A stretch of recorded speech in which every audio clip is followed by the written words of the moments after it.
Happy Wednesday and welcome to the Wolff Den presented by Win Again Academy. Mark Moyer doing some great things with his networking events and informational events. Had a great one last night with some Major League Baseball players.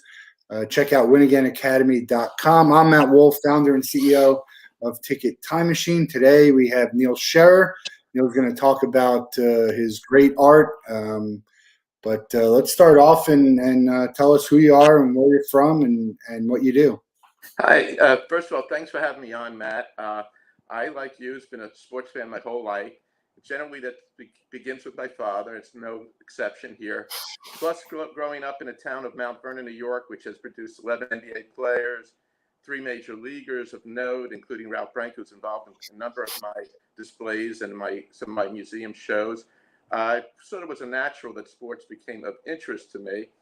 And although I moved on, going to University of Wisconsin and then to law school and practicing law for a little bit, I became an art dealer about 30 years ago.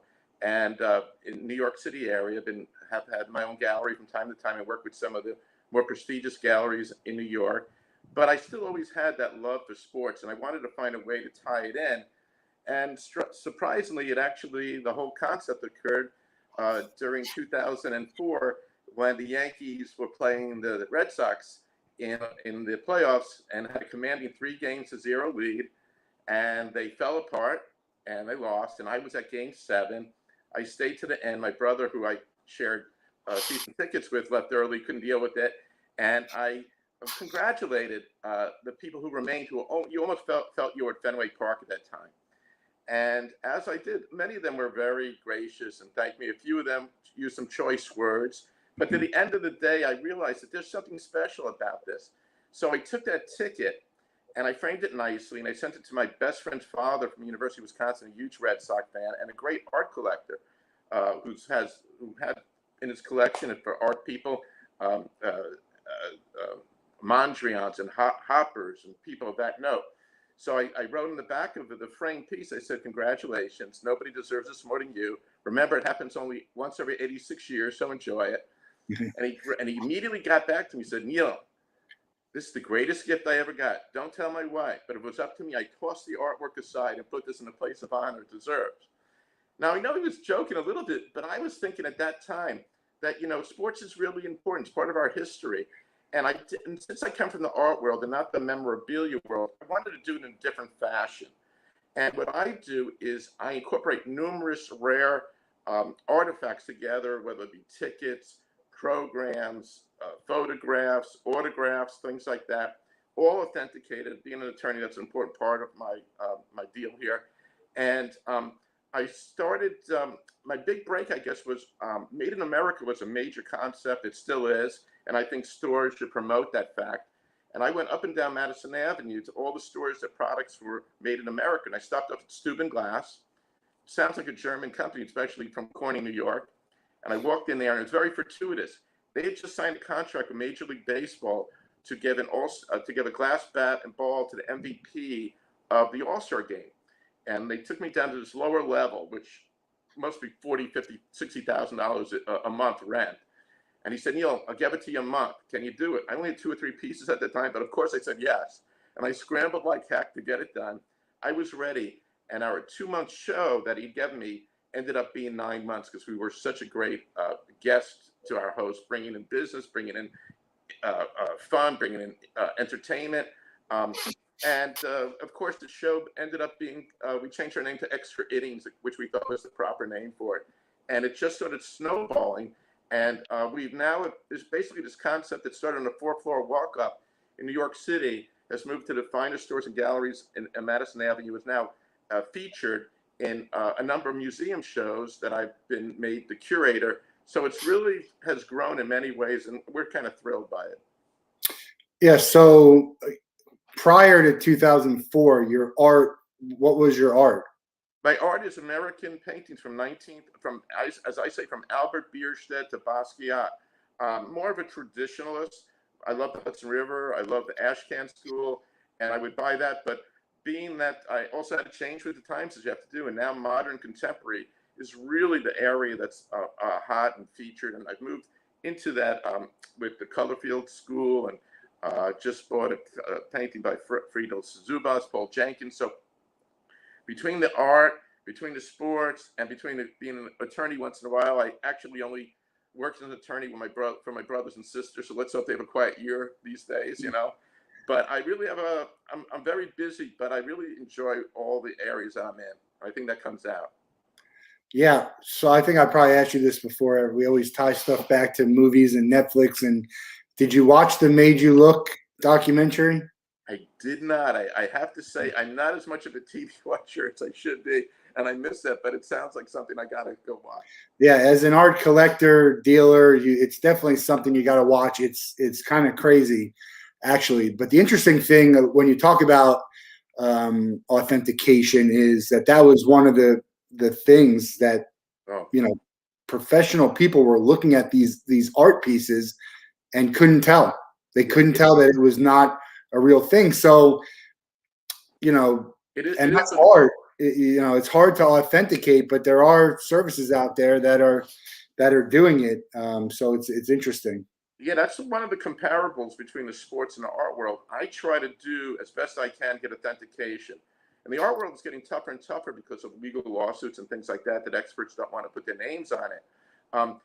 For the sports world, we use James Spence for most of our pieces, and we've been pretty fortunate. But there've been about 2 or 3 times where he's contacted us and said, Neil, it's wrong. And in a way, I feel that's the way it should be. If he had told me 100% of the time that everything I did was correct, it would have been a little bit suspect, I would say. So unfortunately, the 2 times that he said that we were wrong was once a Lou Gehrig autograph, and that's kind of pricey, and one was a Roy Campanella autograph for our '55 Dodger piece. So and we immediately, I was never worried about really the loss of money because I knew I'd eventually get it back, but I was always upset about the loss of time. It took us another 4 months to get the Lou Gehrig together, and we used that autograph in a piece dealing with his World Series home runs. Yeah, my father passed me down 3 baseballs. It has Roy Campanella on it. It has 2 of them have Jackie Robinson on it. I know I can get it authenticated, but for me, it's not worth the process. I'm never going to sell it. It's nothing I would ever get rid of. It's priceless to me. But it's interesting the world you're in because you're in art and you're in memorabilia. And, the memorabilia on its own that you have is worth money. And now you take this memorabilia and you put it together to make it, art, which is great.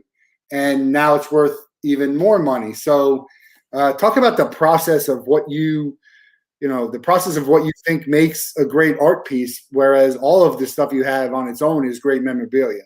You make a great point, and many memorabilia people come again. When I came into this area, I'm very distant from that. Occasionally I would do something with a piece of memorabilia, but I didn't really know the whole business because I come from the art world. But memorabilia people come into my store or gallery from time to time and said, "Man, what you do is just too much work." Like you said, you get a great ticket, the Will Chamberlain 100-point ticket, which I'll probably show you guys a little bit later, and some other tickets, they flip it. I mean, it's a business, and they like that energy. For me, getting a ticket or great autograph is just step one, and that's the beginning of the process. And then we search for items that we feel will complement, because basically what we're trying to do is tell the story. And having one item is great. A program, a ticket that you went to with your dad, something is great, and you should always keep that and be proud of it. But our idea is to tell the story. And what's interesting about it, when we put it all together with the number of items that we have, is that we knew that the sports fan was going to love our stuff. That was pretty much a given. But our biggest fans are really either art lovers or even more history lovers, because we are telling great stories of them. In fact, many of our top collectors, look, I like sports. I get into it, my team is doing well, or if I find an interest in a certain player. But generally, I'm not a guy who watches the box score every day or gets that excited. But when I saw your stuff, it felt like this could be something that could add to my collection because it's unique and special. And we got the word unique quite a bit. Even baseball people like Bobby Valentine came to our show, and Marty Appel came to our show, who's one of the great Yankee historians, and said, nobody does what you do, Neil. I think because they're smarter than me, they don't want to spend 6 months to a year and a half putting it together. But we had a tough time. We feel we're unique, so then we had a tough time how to characterize our work. And what we've come out with, I don't know if it's perfect, but it seems to resonate with people, the sports conversation art. We have the word sports in it, we have art. And what we find is that when people are in front of our pieces, they start talking to it. Or if there's a stranger who don't even know each other, they start a conversation about the piece. It's very exciting to see that. And it happens almost all of the venues we've had. And sports conversation art seems to distinguish us from other forms of the memorabilia world. Yeah, and it's all, I mean, they're all related in a way. The ticketing is tickets are, and the ticket world and the ticket collector are, it's actually crazy. I know I introduced you to Booger Stubbs. Yeah. We'll talk about what your experience has been with them, but we're going to have the founder of Boogers on here. Right. We're going to have Andrew Goldberg, who's got an incredible Jordan collection. I don't know if you've interacted with him yet, but they categorize into a couple different groups of people. And then when you talk about conversation and talking pieces, again, my opinion is these tickets on their own are a conversation piece, but it also depends. Like, are you going to have a ticket that you went to that you have a story? Because we're selling memories. These are all, everything I have is a memory for me. Is it going to tell a story, your personal story? Or is it something like, hey, you think, and let's talk about, we'll talk about all your pieces or whatever pieces, you're fond of or most fond of. But this will tell a story of what it is. I wasn't at that game, but I'm a huge fan. This is history of the game. It tells me the story of this. So there's people who will buy tickets. There's people who will only want to collect tickets to the games they've been to. There's people who think it has to be authentic in order for it to mean something. There's people who think, look, it's okay to not be authentic. I still want to have, a keepsake of it. And none of them's wrong. It's just, that's the nature of art, right? And collecting and memorabilia. Everything has, like, I don't think I'd ever pay for an autograph. All the autographs I have are people I got autographs from. But there's a huge market for people standing in line to get autographs, and you get autographs too, so you probably have to pay, a pretty penny to get some of the ones you want. Let's say before, with collecting the stuff that you did, which category are you? Is this stuff you all bought, majority of it? Is it stuff that you had? Very few I had, although I did collect when I was a kid. My father, who I think this is a big help for me, we would go to ball games. Besides a ticket, which I generally kept, and the program, the next day he would have me cut out the article of the game so that I can have this as a memory with him and share that with him. And so that, I think, is something for the individual. I think it depends on your passion and your research. I think they're all sort of passionate. But when I decided to make it a business, I wanted to be as, and although I am commissioned now more and more to do pieces instead of my own that come to me, I always felt that if I can make the items as authentic as possible, meaning real, and being the actual item, it just lends itself to people, the wow factor. And that's what I get. You can have a copy of a ticket of a game that you always wanted to have gone to, which is great. But we're the next step. We think we feel I guess in some ways we're kind of a luxury item in the sports world, because the valuation of our pieces, I think, are over 5,000. Almost all of our pieces, up to like 150,000, depending on what you want to put in there. But in the same token, when you see uniforms and bats and just cards going for millions of dollars, I feel ours in some ways is more exciting in the sense that, first of all, you can present it. Nobody is going to steal these pieces. They're pretty large, unless you want to hernia or you really plan it. When you buy a very rare card or ticket, sometimes by itself, you really have to be secure with it, and you may not be able to show it out to the public as much.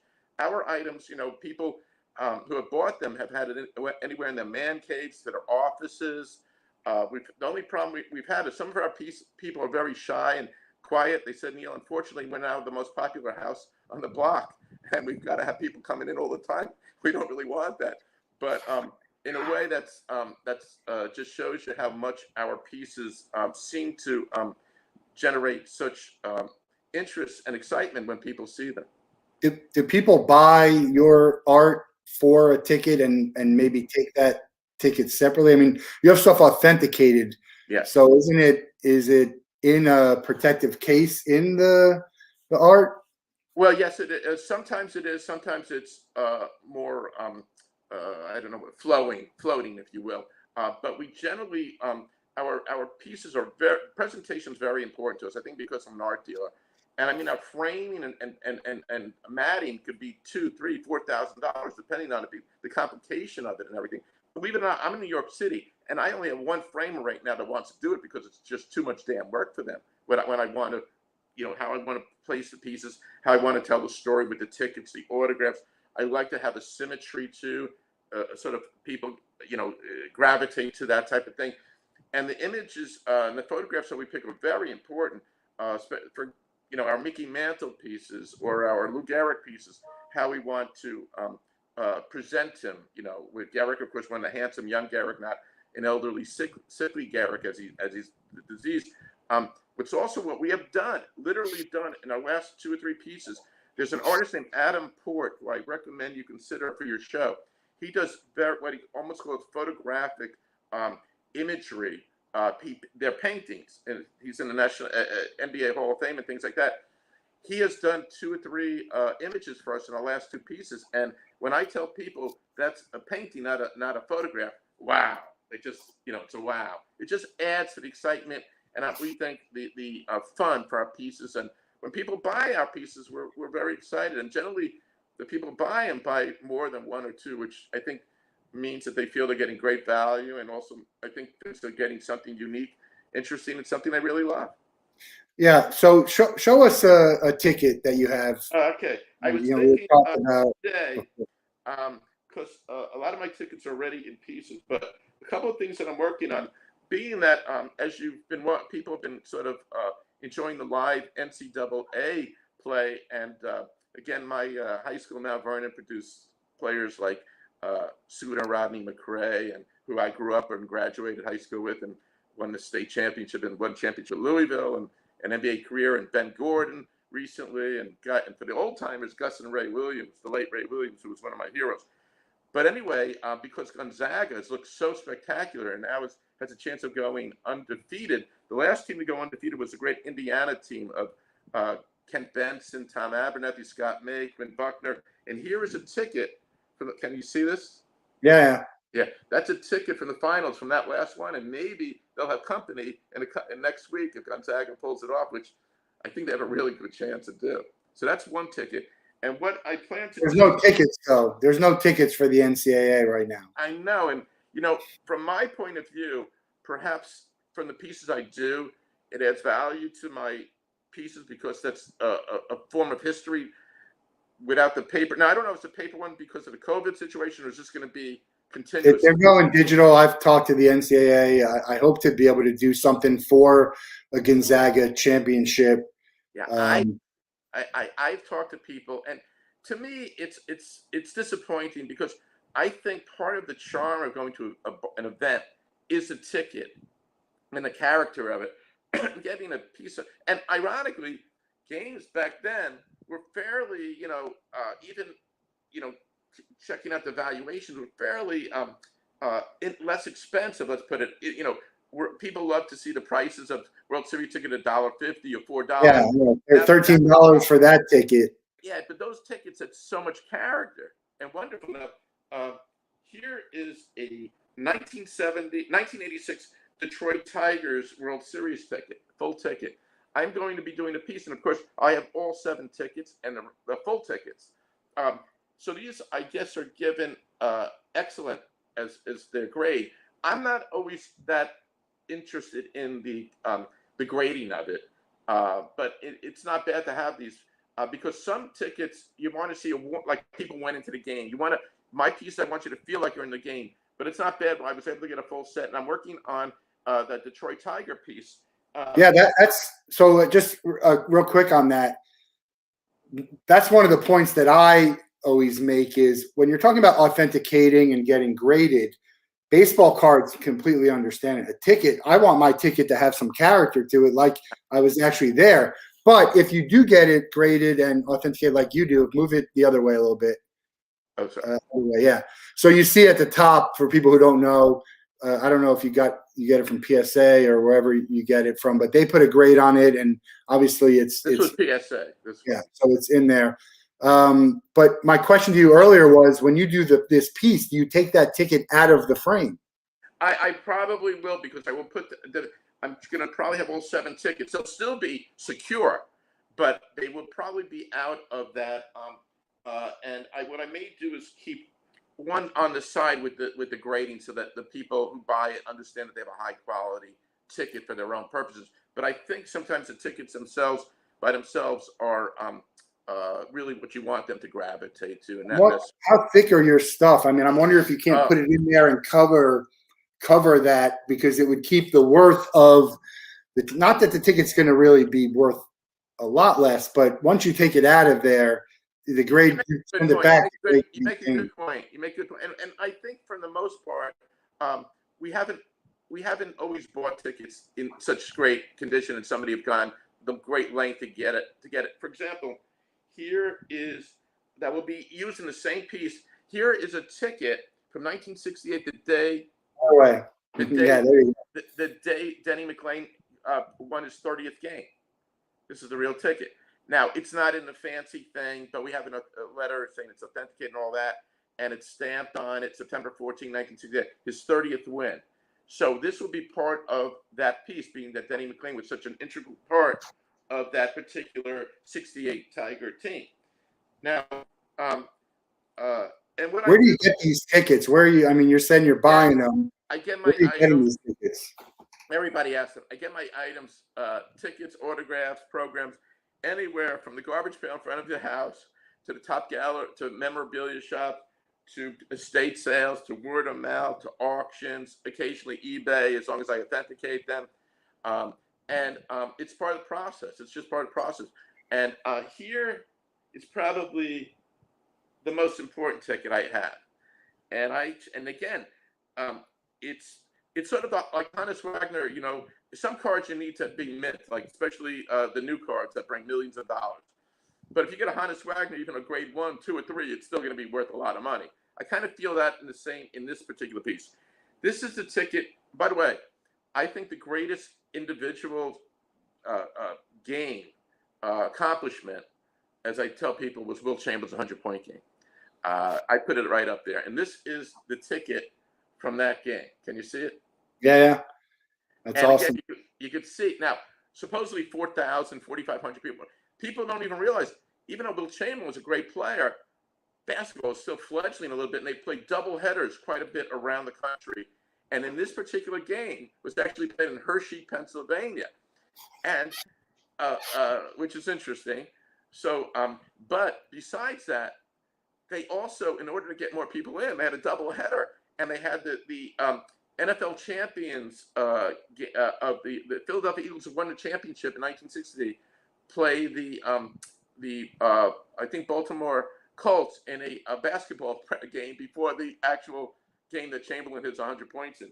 So, by the way, when I get these things, just to let you know, again, by themselves, are treasures for many people. But what I'm doing for the Will Chamberlain, I'm getting the autographs of all the players who played on both teams. I'm getting the program by Wigwam, which is not easy to get. I got the GMs and the coaches from both teams.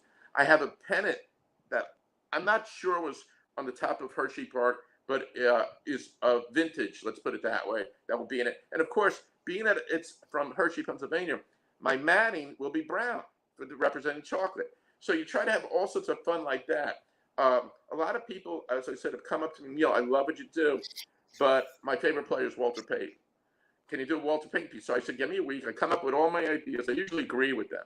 But at this point, as you sort of alluded to, if a person commissions me to it, they may want something personal, like something a game that they want, or picture them with their dad.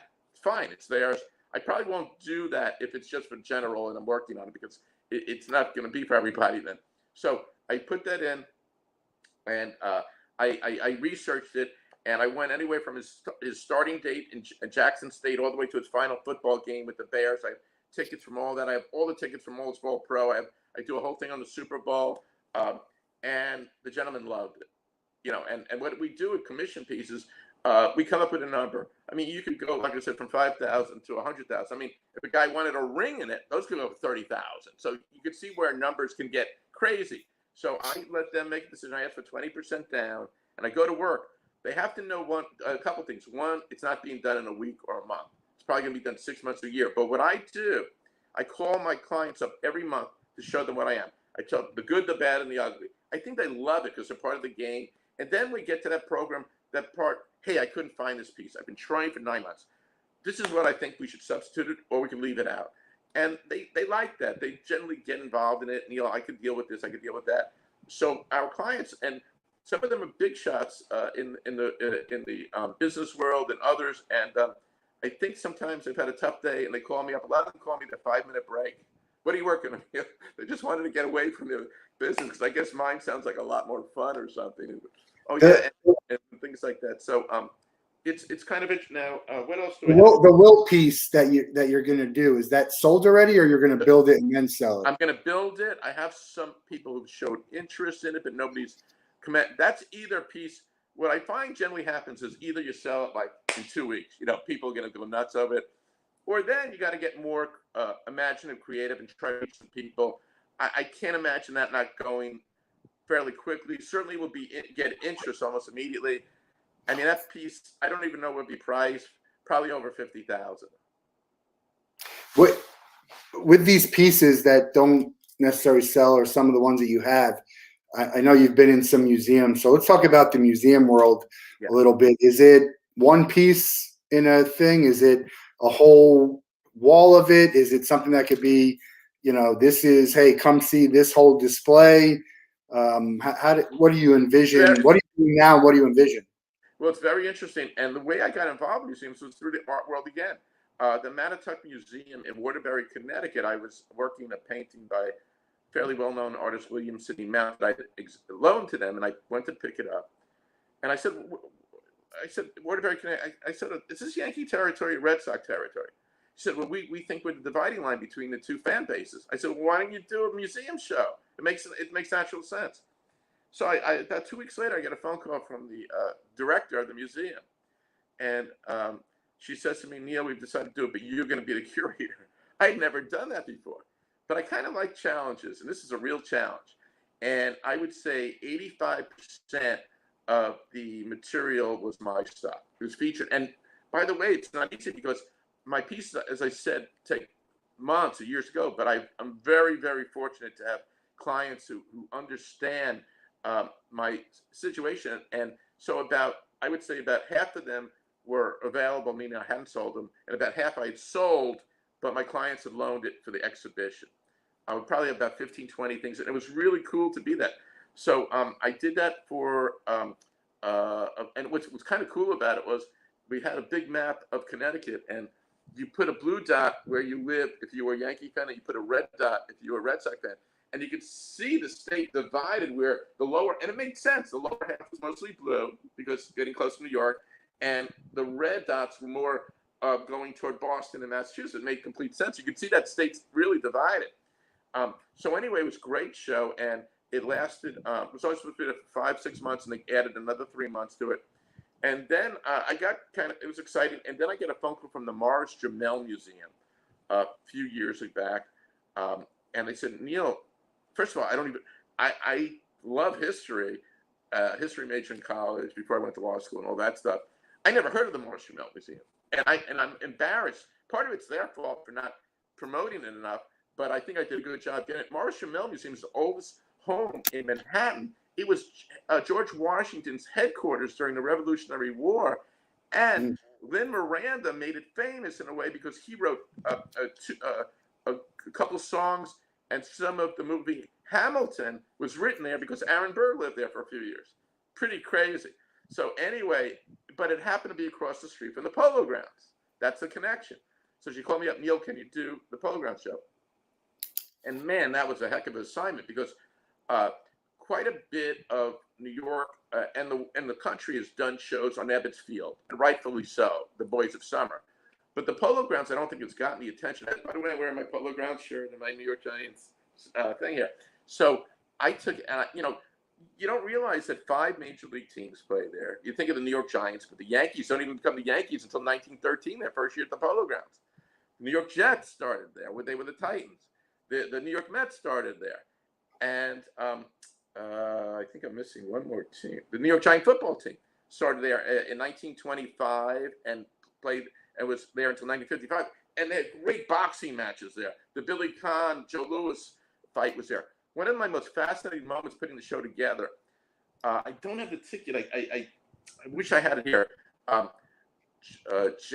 December 7, 1941, America was attacked at Pearl Harbor. Okay. I had the ticket for that.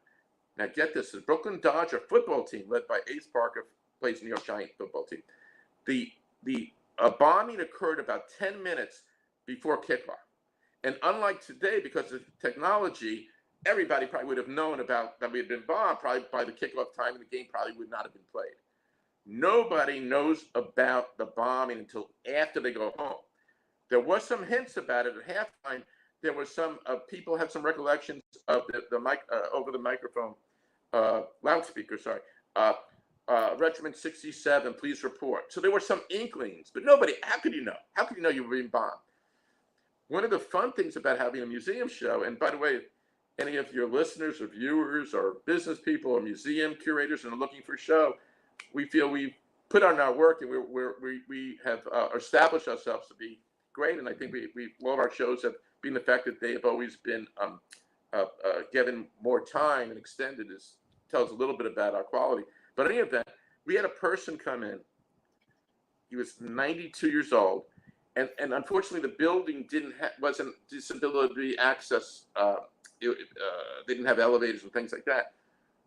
4 of his friends carried him up the steps, and we sat him in the seat. He was at the Bobby Thompson home run game. He was at the Pearl Harbor game, and there was no reason to doubt him. Even he told me, Neil, my greatest moments of my life were going to the Polo Grounds. That place was very special, and to get that was it. I wouldn't say brought tears to my eye, but it made me feel like I accomplished something good. Another thing is putting my pieces there, and featured for the most part, was and this is something, part of me is just recognizing I'm getting old, and kids today have a different feeling, but I always loved history. And when I have younger people, and some of the kids were sponges, they wanted to see this stuff. There was a guy named Frank Goridius, professor of Afro-American history at Columbia University, came in, and he agrees with me that sports history should be taught more, even in elementary school and stuff like that. We have kids who come in who don't know who Roger Maris is. Okay. They don't know who Roberto Clemente is. Okay. They don't know who Hank Aaron is. That blew me away. So in my own head, I think like it would go 200, 300 years. I think Babe Ruth will still be around, and probably Jackie Robinson. But other than that, I'm unsure of how it will be if history doesn't keep bringing them up. So we felt that we were bringing history into the lives of these people, and a lot of kids that come back. Having people come, school trips would start coming in, and it was interesting. And some of them are kind of fun. We have one of my most favorite pieces, or ones that is my Mickey Mantle World Series home run piece. So we have a great picture of Mantle, a young Mantle, looking at you. Sometimes we use the number 7 too, signed by Mantle, and we have 18 home runs of World Series play, which is still the record. We have the ticket from every World Series game Mantle had around the photograph. And underneath the ticket, we have the autograph of the pitchers. So, and like I will say, and the kids come in there, and I go, he had 18 home runs, and a kid raised his hand. Mr. Scherer, you're missing something. I go, what? There are only 15 tickets, and I have to explain to him he had 2 in a few games. But it's great. It's great. I love that type of interaction. And of course, when you hit home runs in World Series, you're going against the best pitchers. So Sandy Koufax, Bob Gibson, Sal Magley would have their autographs in the piece. And Mantle's also very special in the sense that I had many people come to me and they look at it and tears sometimes flow. I hated the Yankees, but I love Mickey Mantle. I had a number of people, I hated the Yankees, but I love Mickey Mantle.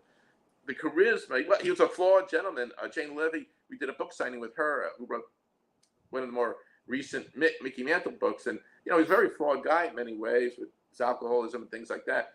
But when he came up at bat, he must have been really special. And I was fortunate in 1967 to see his 513th home run as a 7-year-old against Bill Stillman of the Baltimore Orioles with my dad. But anyway, so people would come up there and they would say that. And when I think about it, how many people, generally when you hate a team, you hate the whole team.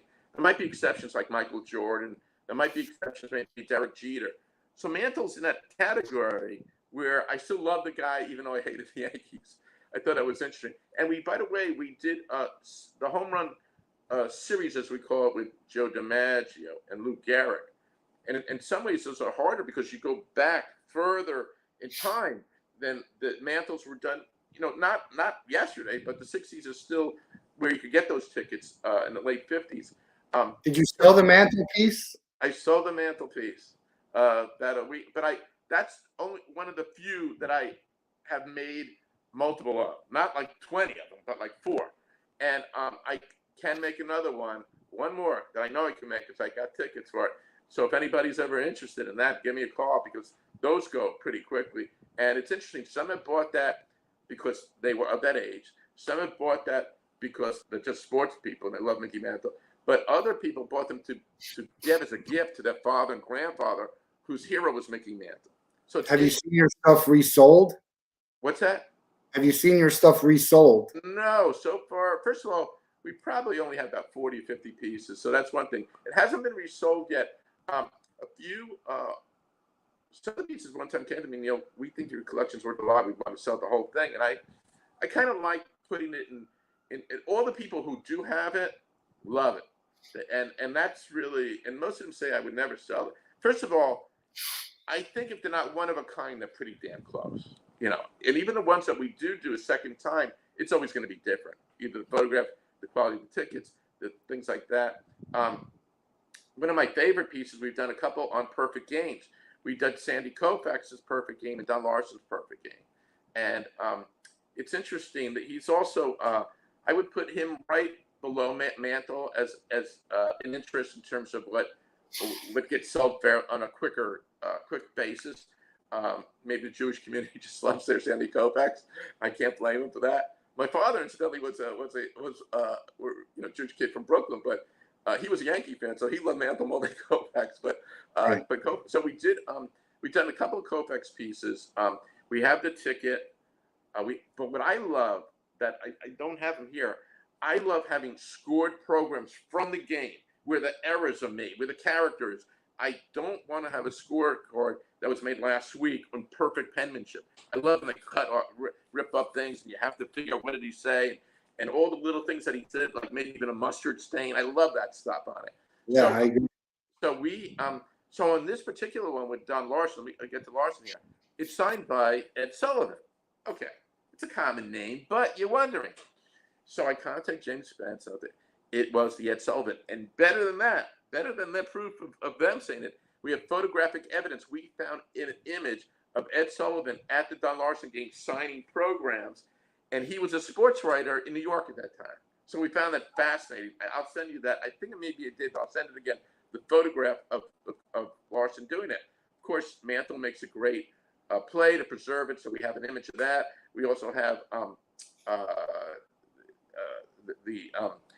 Dale Mitchell makes the final out. We have his. Interesting enough, we do a lot with umpires that most people don't. Generally, when you think of an umpire, you think of a controversial call or bad call. But from an umpire's point of view, we feel a no-hitter or perfect game is a milestone. And what we've done, when we did the Sandy Koufax, we did the perfect game, but we also did one of all 4 no-hitters, including the last one being a perfect game. We have the ticket, the program, the article, and the gentleman who made the final out, and the umpire. And what's interesting with the umpires it'll be Mel Steiner in Game 1 against the Mets in '62, or Ed Vargo in Game 3 and Game 4.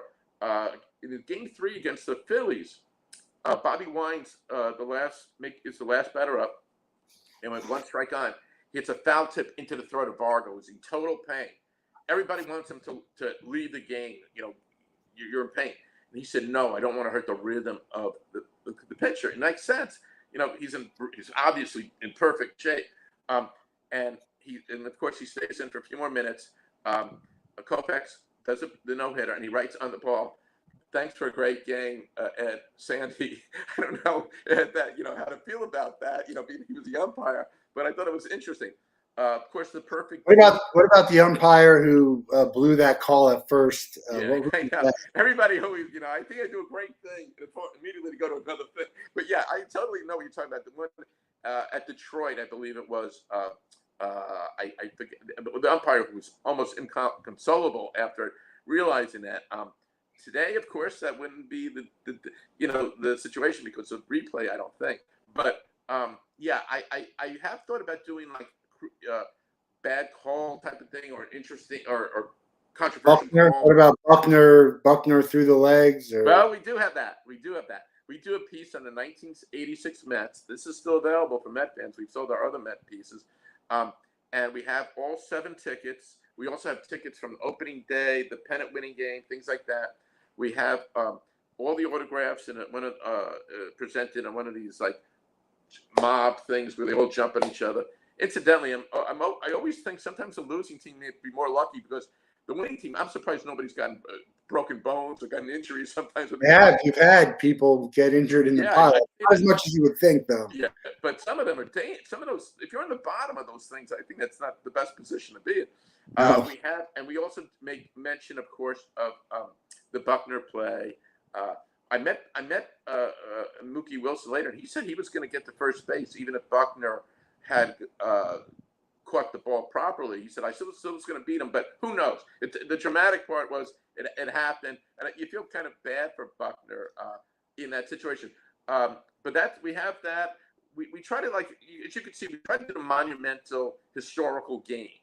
Bartman, the foul ball. Didn't they blow that baseball up? Yes, I thought about that, but we haven't done that yet. I'm waiting for a Cub fan to actually, Cub fan won't do that, but Marlin fan come up there. By the way, getting back to the Koufax perfect game thing, one of the things I found, because interesting fun, we actually have the 9th inning call by Vin Scully with that wonderful voice. We have a record that we incorporate in it that does the 9th inning, which that beautiful voice of Scully that we're going to miss as he's left the game.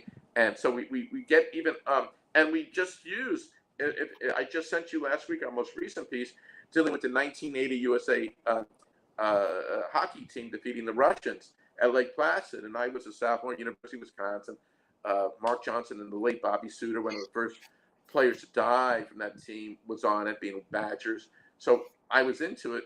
And what we did to connect with Vince Scully, Al Michaels is part of that game. Do you believe in miracles? I mean, he's part of that. So we have his autograph on a hockey puck from Lake Placid incorporated in the piece. We have all 7 of the tickets, plus we have the opening days and the closing day ticket. And that one we just made, and I'm waiting to get confirmation if it's sold or not. But call me next week if you're interested. If you're a hockey fan, that's probably, and even if you're not a hockey fan, an American history fan, because you got to remember that time there was an Afghanistan war. It wasn't a USA Afghanistan war; it was a Russian Afghanistan war. So there was issues with that going on. And when the USA hockey team won, they went to the president, Jimmy Carter, who was having issues of his own. So this is a positive thing for him. And we got Jimmy Carter's autograph in the piece too. So, we have some, I think, things that most people, you won't see in the sports art realm. What about Nolan Ryan's no-hitters? It's a funny thing. We just got somebody who asked about it. And we started at that, and I just had my first couple of his tickets, and I was 3,000 strikeout game.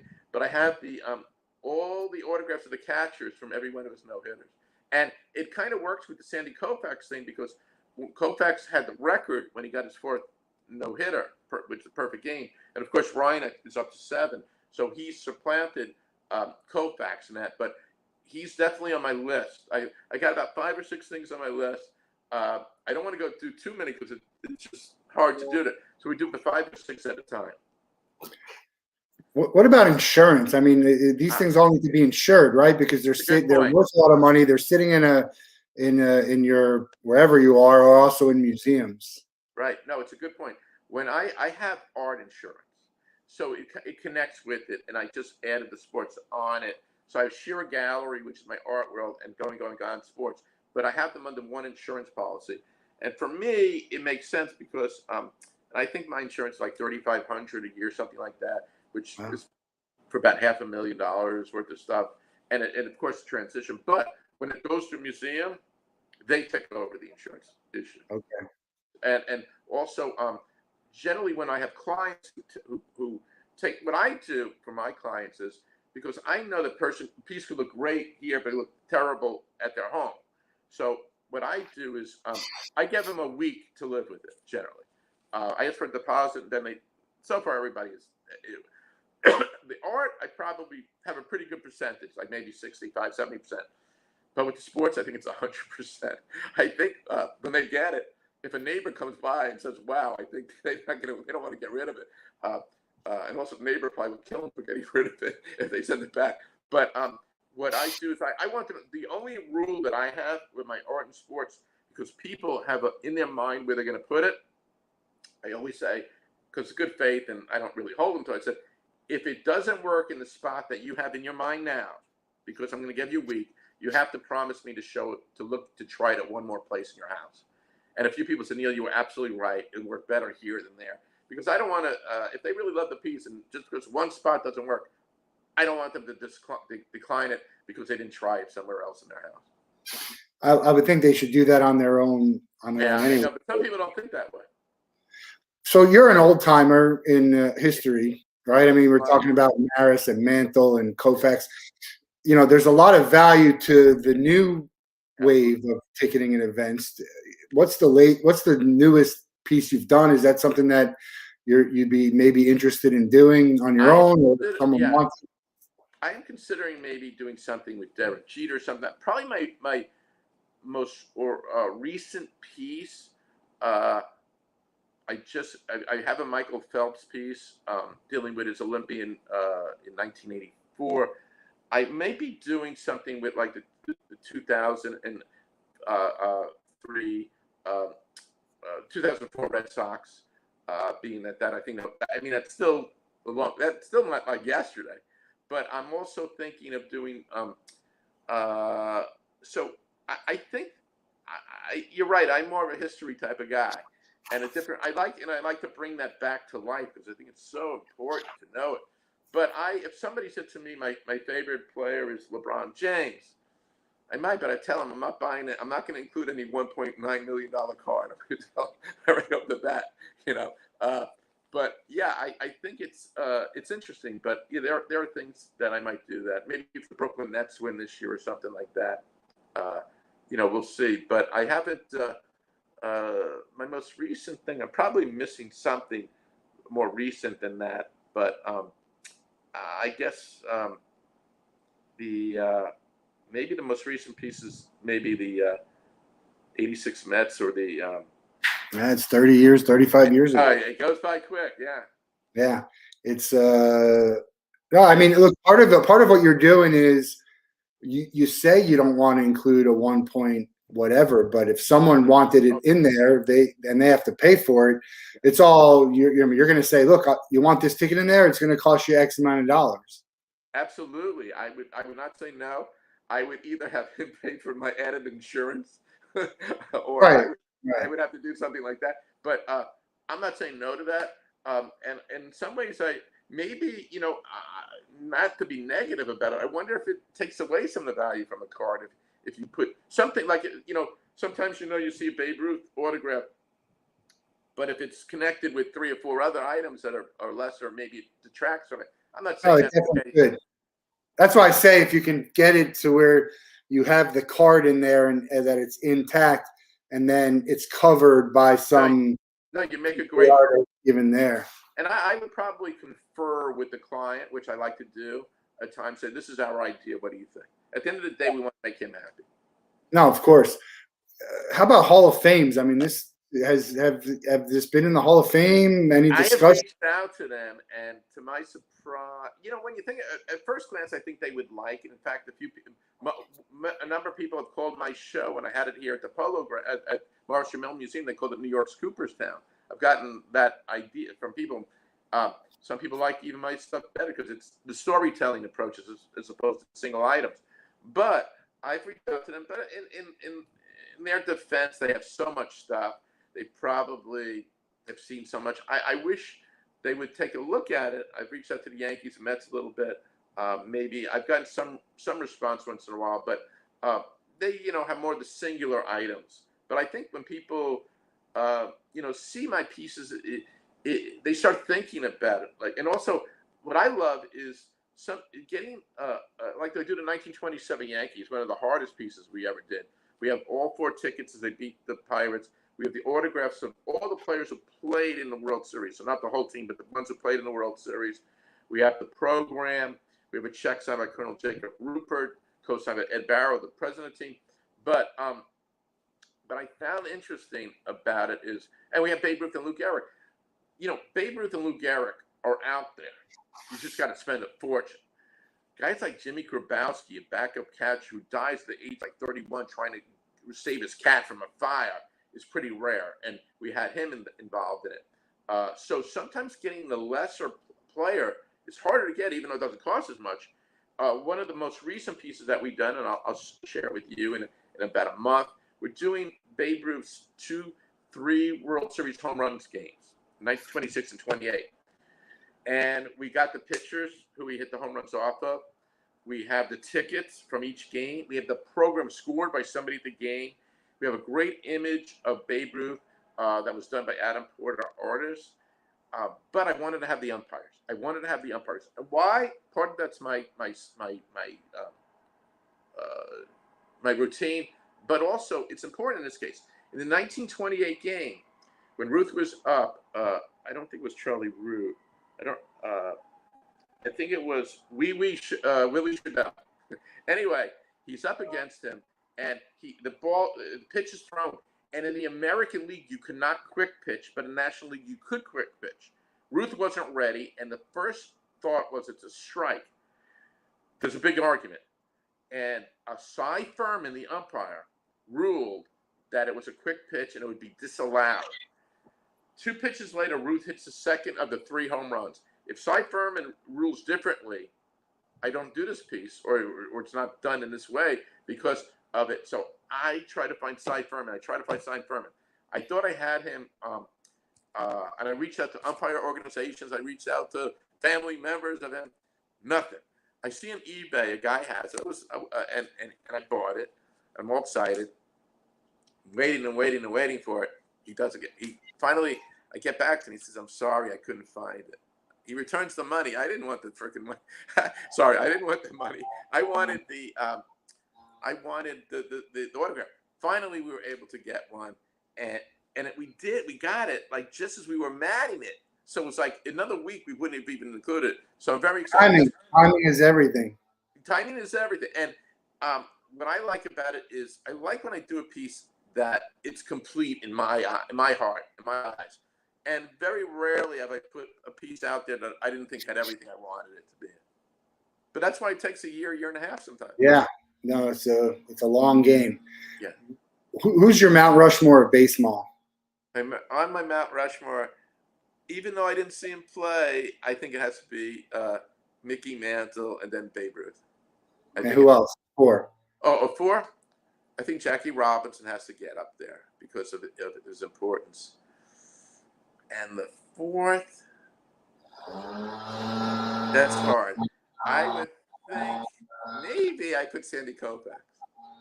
What is a player? I mean, is there any player now who has a chance to get there?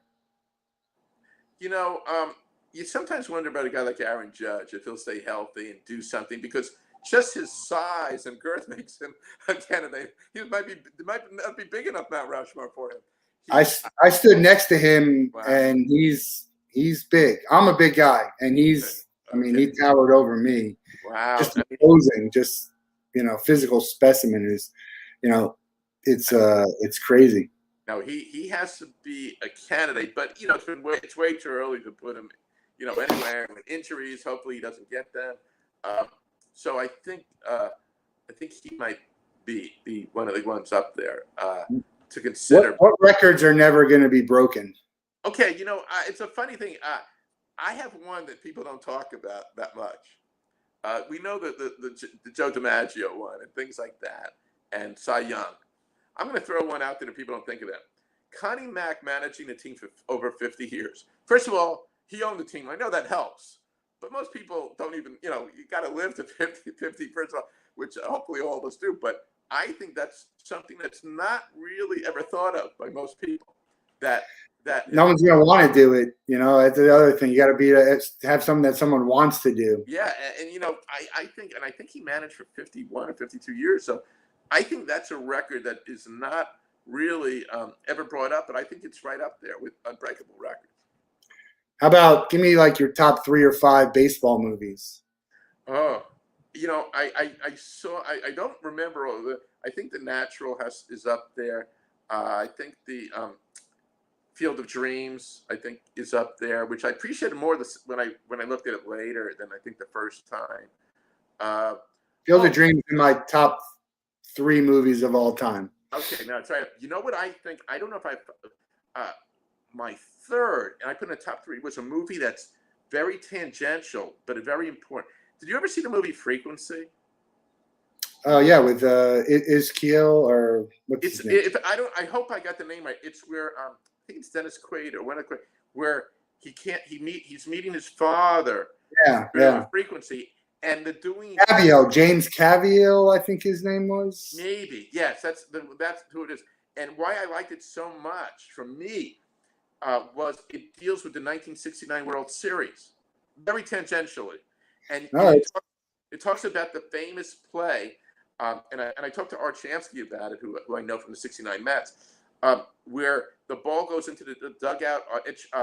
Cleon Jones is up, and he gets hit by the ball on the foot and goes into the dugout, and the umpire remarkably changes it to hit by pitch when nobody ever reverses it. And what happened was Gil Hodges came out with the ball showing a smudge. Now, I've heard all sorts of stories that they always had balls in the dugout with smudges. So who knows what happened? But I don't blame the Orioles for going nuts and Weaver. But because first of all, umpires rarely change their mind. But Gil Hodges, I guess, had to do it. So but anyway, that movie has that moment in it. And I thought that although it wasn't, huge part of the movie, I put Frequency up there because of that moment for me.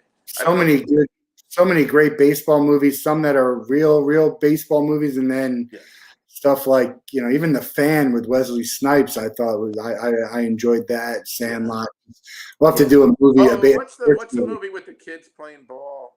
Sandlot. That's a top movie of all time too. We'll have to do a show with top sports movies or something. It's a good thing to do, and I think they're getting better and better. I hope they do some more. There's a lot of ideas and things like that. I wonder if a movie on Koufax is going to be done. Yeah, there's so many options there. Who knows? Yeah. Well, the last question I always ask everyone is name someone who you would like to meet for 24 hours. They have to be living. You can't be related to them. Who is it, and what are you guys going to do? I think. Oh boy, that's a tough one. Who would I wish you knew that? I wish I knew that was what you asked everybody. I gotta remember. I think it would be Walt Frazier. He was Walt Frazier. He was my hero growing up in New York. He was so cool, and I've always felt that in the '60s when the New York teams would win championships, if you notice, New York never had riots. They never destroyed cars.